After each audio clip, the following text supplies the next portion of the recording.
अथ श्रीमन्नारायणीयम् अष्टाविंशतितमं दशकम् अमृतमथने कालकूटात्युत्पत्तिवर्णनम् लक्ष्मीस्वयंवर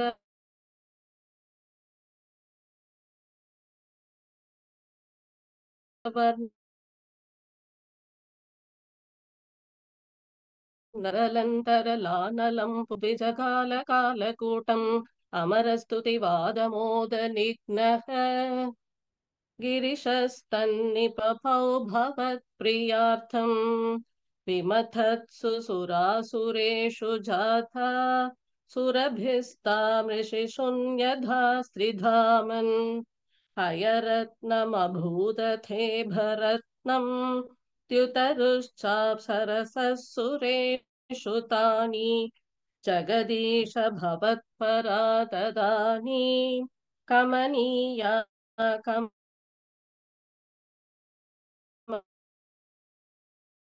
कमल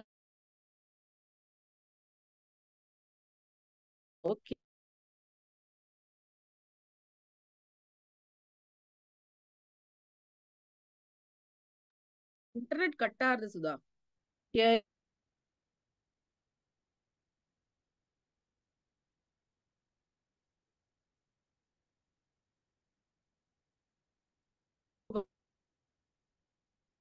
त्रिदशेऽभिषेभ्यषिञ्चन्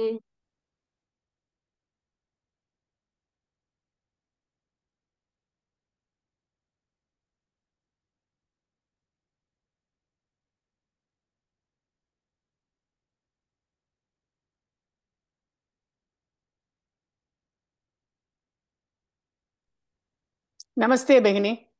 नमस्ते भगिनी।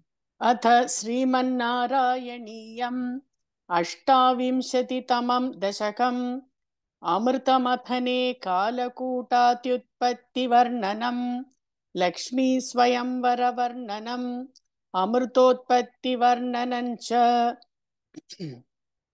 गरलन्तरलानलं पुरस्ताद् जलधेरुद्विजगालकालकूटम् अमरस्तुतिवादमोदनिघ्नः गिरिशस्तन्निपपौ भवत्प्रियार्थम् विमथत्सु सुरासुरेषु जाता सुरभिस्तामृषिशून्यथा त्रिधामन् हयरत्नमभूदत् धते भरत्नम् द्युदरुश्चाप्सु सरसः सुरेषु तानि जगदीश भवत्परा तदानीं कमनीया कमला बभूव देवी अमलामवलोक्ययां विलोलः सकलो विस्पृहयां बभूव लोकः त्वयि दत्तहृते तथैव देव्यै त्रिदशेन्द्रो मणिपीठिकाव्यतारीत् सकलोपहृताभिषेचनीयैः ऋषयस्तां श्रुतिभिरभ्यषिञ्चन् अभिषेकजलानुपातिमुग्धत्वदपङ्कैरवभूषिताङ्कवल्लीं मणिकुण्डलपीतचेलहारप्रमुखैस्तामराधयोन्वभूषन् वरणस्त्रजमाथ भृङ्गनाथां दधती सा कुचकुम्भमन्दयाना पदसिञ्चितमञ्जुनूपुरा त्वां कलितौ व्रीलविलासमाससाद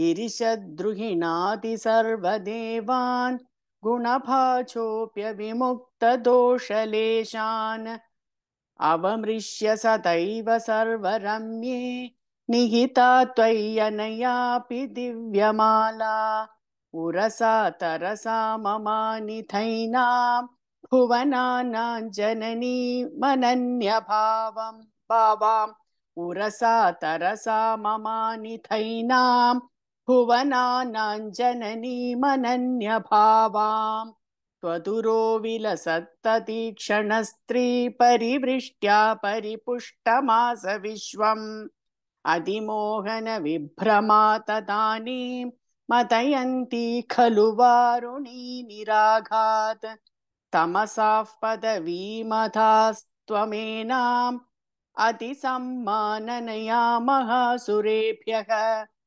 तरुणाम्बुदसुन्दरस्तथा त्वं ननु धन्वन्तरिरुद्धितोऽम्बुराशेः अमृतं कलशे वहन् कराभ्याम् अमृतं कलशे वहन् कराभ्याम् अखिलार्तिं हरमारुतालयेश इति श्रीमन्नारायणीये अमृतमथने कालकूटात्युत्पत्तिवर्णनं लक्ष्मी स्वयंवरवर्णनम् अमृतोत्पत्तिवर्णनं चेति 28तमं दशकं समाप्तम्। नारायणाखिल गुरो भगवन् नमस्ते। नारायणाखिल गुरो भगवन् नमस्ते. ಧನ್ಯವಾದಗಳು.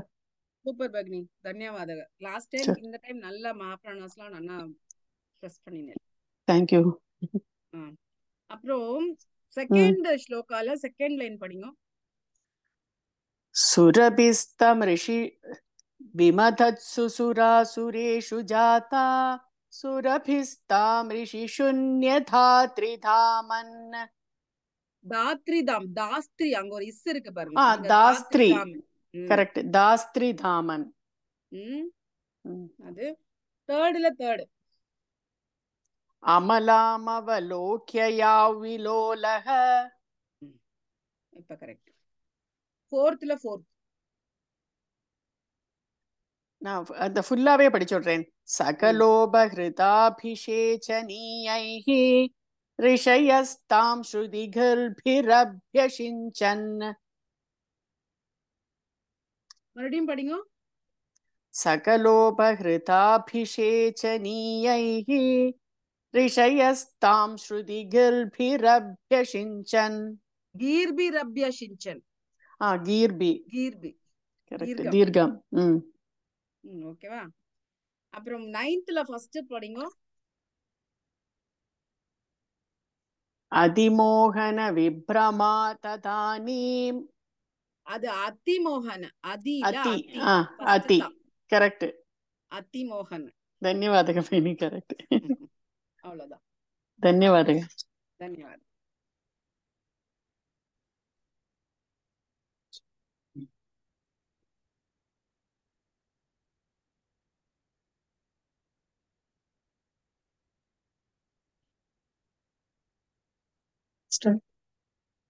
अथ श्रीमन्नारायणीयम् 28तमं दशकम् अमृतमथने कालकूटात्युत्पत्तिवर्णनम् लक्ष्मीस्वयंवरवर्णनम् अमृतोत्पत्तिवर्णनम् च गरलन्तरलानलं पुरस्तात् जलधेरुद्विजकालकालकूटम् अमरस्तुतिवादमोदनिघ्नः गिरिशस्तन्निपपौ भवत्प्रियार्थम् विमथत्सु सुरासुरेषु जाता सुरभिस्तां ऋषिशून्यधास्त्रिधामन् हयरत्नमभूदथे भरत्नम् द्युतरुश्चाप्सरसः सुरेषु तानि जगदीश भवत्परा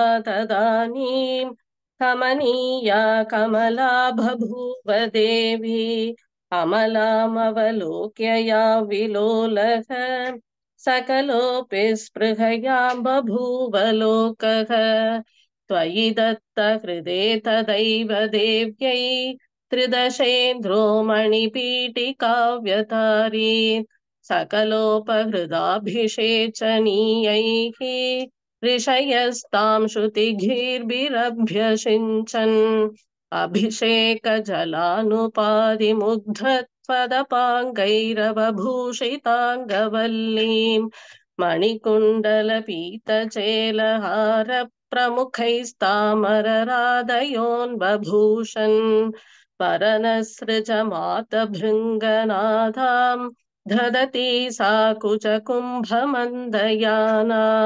पदशिञ्जितमञ्जुनूपुरा त्वां कलितौ व्रीलविलासमाससाद गिरिशद्रुहिणादि सर्वदेवान् गुणभाजोऽप्यविमुक्तदोषलेशान् अवमृश्य सदैव सर्वरम्ये निहिता त्वय्यनयापि दिव्यमालाम् औरसा तरसा ममानिथैनां भुवनानां जननीमनन्यभावां त्वदुरोबिलसत्तदीक्षणश्री परिवृष्ट्या परिपुष्टमास विश्वम् अतिमोहनविभ्रमा तदानीं मदयन्ती खलु वारुणी निरागात् तमसः पदवीमदास्त्वमेनाम् अतिसम्माननया महासुरेभ्यः करुणाम्बुदसुन्दरस्तदा त्वं ननु धन्वन्तरिरुत्थितोऽम्बुराशेः अमृतं कलशे वहन् कराभ्याम् अखिलार्तिं हरमारुतालयेश इति श्रीमन्नारायणीये अमृतमथने कालकूटाद्युत्पत्तिवर्णनम् लक्ष्मीस्वयंवरवर्णनम् अमृतोत्पत्तिवर्णनम् चेति अष्टाविंशतितमं दशकं समाप्तम् नारायणाखिलगुरो भगवन्नमस्ते नारायणाखिलगुरो भगवन्नमस्ते தமம் பகினி. ஒரே ஒரு குட்டி டவுட், ஃபோர்த் மட்டும் படிங்க. ऋषयस्तां श्रुतिगीर्भिरभ्यषिञ्चन् கீ மகாபிராணா கிடையாது, கீர்பீதான் மகாபிராணா. ऋषयस्तां श्रुतिगीर्भिरभ्यषिञ्चन्. கரெக்ட், அதுதான், அது ஒண்ணுதான். धन्यवाद. ధన్యవాదాలు.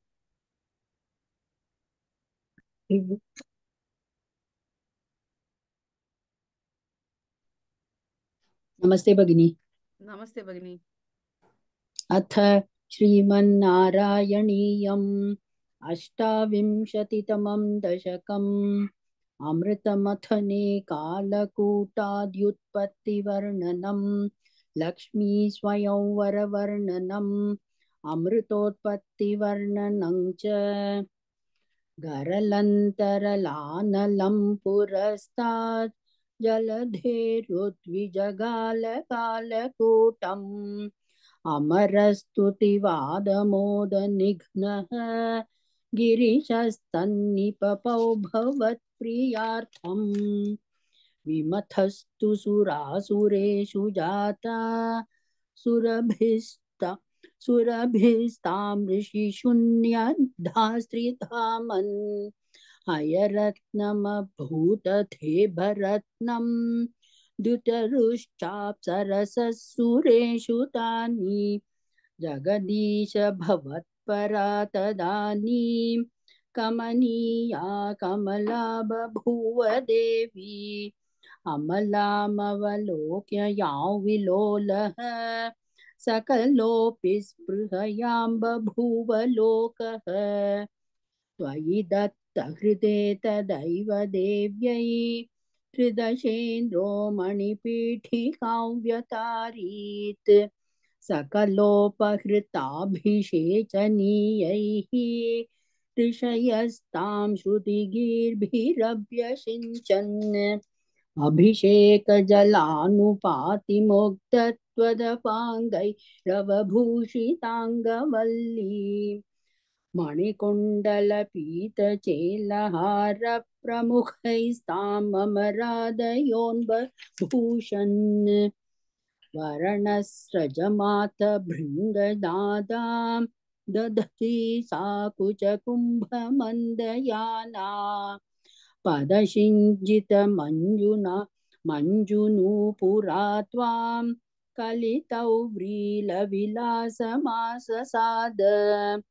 गिरिशद्रुहिणादि सर्वदेवान् गुणभाजोऽप्यविमुक्तदोषलेशान् अवमृश्य सदैव सर्वरम्ये निहिता त्वय्यनयापि दिव्यमाला उरसातरसाममानिथैनां भुवनानां जननीमनन्यभावाम् त्वदुरो विलसत्तदीक्षणश्रीपरिपृष्ट्या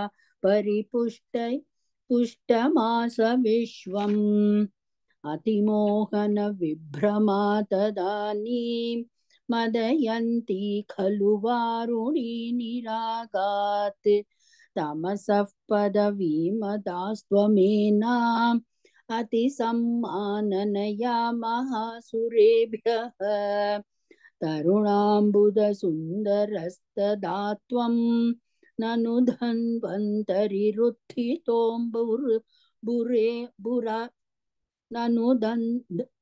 तरुणाम्बुदसुन्दरस्तदा त्वं ननु धन्वन्तरिरुत्थितोऽम्बुराशेः अमृतं कलशे वहन् कराभ्याम् अखिलार्तिं हर मारुतालयेश इति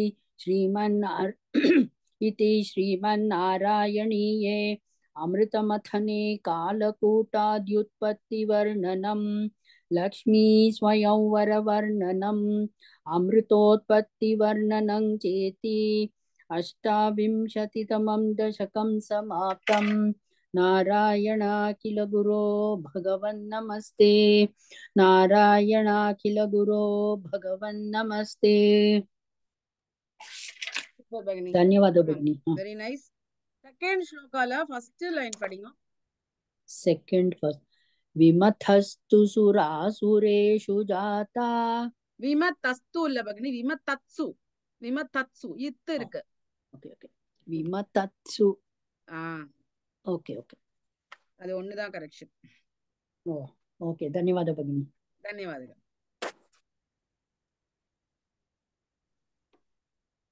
नमस्ते भगिनी. नमस्ते भगिनी. अथ श्रीमन्नारायणीयम् अष्टाविंशतितमं दशकम् अमृतमथने कालकूटात्युत्पत्तिवर्णनम् लक्ष्मी स्वयंवरवर्णनम् अमृतोत्पत्तिवर्णनं च गरलन्तरलानलं पुरस्तात् जलधेरुत्विजकालकालकूटम् अमरस्तुतिवादमोदनिघ्नः गिरिशस्तन्निपपौ भवत्प्रियार्थम् विमथत्सु सुरासुरेषु जाता सुरभिस्तां ऋषिशून्यधास्त्रिधामन् हयरत्नमभूत् ते भरत्नं तितरुश्चाप्सरसुरेषु तानि जगदीश भवत्परा तदानीं कमनीया कमला बभूव देवी अमलामवलोक्य या विलोलः सकलोऽपि स्पृहया बभूव लोकः त्वयि दत्तहृते तथैव देव्यै त्रिदशेन्द्रो मणिपीठिकाव्यतारीत् सकलोपकृताभिषेचनीयैः ऋषयस्तां श्रुतिगीर्भिरभ्यषिञ्चन् अभिषेकजलानुपातिमुग्धत्वतपाङ्गैरवभूषिताङ्गवल्लीम् मणिकुण्डलपीतचेलहारप्रमुखैस्ताममराधयोन्वभूषन् वरणस्रजमातभृङ्गनादां तद्धती सा कुचकुम्भमन्तयाणा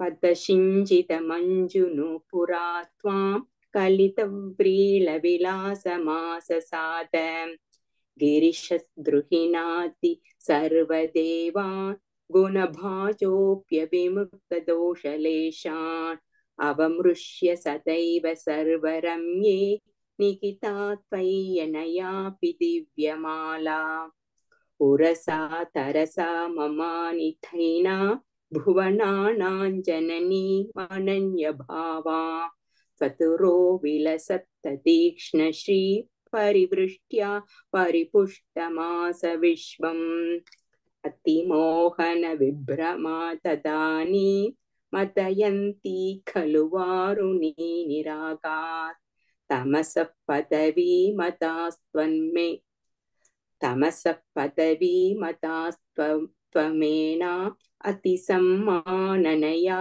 महासुरेभ्यः तरुणां पुतसुन्दरस्तथा त्वं ननु धन्वन्तरिरुत्थितोऽम्बुराशेः अमृतं कलशे वहन् कराभ्याम् अखिलाग्निं हर मारुतालयेश इति श्रीमन्नारायणीये अमृतमथने कालकूटात्युत्पत्तिवर्णनं लक्ष्मी स्वयंवरवर्णनम् अमृतोत्पत्तिवर्णनं चेति 28तमं दशकं समाप्तं नारायणाखिल गुरो भगवन् नमस्ते नारायणाखिल गुरो भगवन् नमस्ते Uttama Bhagini, well chanted, very nice. Except I have some 2-3 clarifications. First shloka, second pada Bhagini. Jaladherudvijakalakutam. It is not Vijakala, it is Gala. Vijagala Kalakutam. Jaladherudvijakalakutam. Yeah, third ga. Okay. And sixth shloka, second pada Bhagini. Tadhati sakucha kumbhamantayana. It is Dadati. Da. Third da. Dadhati. First one is third da. Dadhati. Dadhati. Okay. Yeah. Because all the das are coming there in the 3 words itself. Okay. Okay. Yes. And eighth shloka, third pada. Paduro vilasattadikshana shri paripushta. Paduro vilasattadikshana shri. Paduro vilasattadikshana shri parivrishtya paripushta. It is not Dikshana Shri, Dikshana Shri. Okay. Paduro vilasattadikshana shri parivrishtya paripushtamasa vishwam. Okay. Paduro vilasattadikshana shri parivrishtya paripushtam. That's all, Bhagini. ಧನ್ಯವಾದಗಳು.